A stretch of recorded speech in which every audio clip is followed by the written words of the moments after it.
This year we have several technology shown in this exhibition.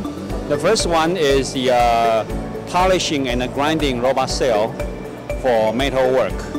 And the second one is we combine the dimension measurement and the surface defect measurement in a robot cell that enable the robot to measure both the dimension and the surface finishedness of a workpiece. The third one, we demonstrate all-in-one joint, meaning we combine motors and transmission and a controller all in a single joint. That will enable the robot to be lightweight and modularized. And the last one, we demonstrate the technology of designing a gripper that mimic the human hand. That would enable both the industrial and service applications. The cell is able to polish a very complex shape objects. For example, recently we start polishing the propeller for the I think it's jet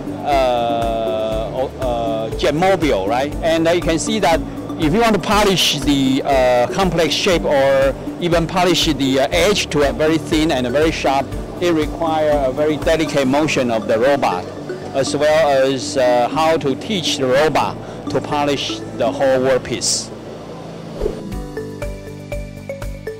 We need the robot to follow the curve of the objects.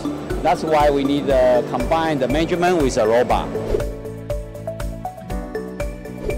And one particular feature for this robot is that the payload ratio is 2 to 1.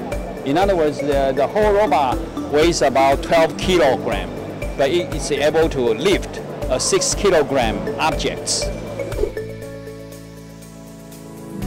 The purpose of the design is to enable a general purpose grasping of the robot. Secondly, that if the gripper, because the gripper is light enough, the weight is light enough, it can be used for medical purpose. That with the people with the hand injury or broken their hand, so they can have the we call prosthesis.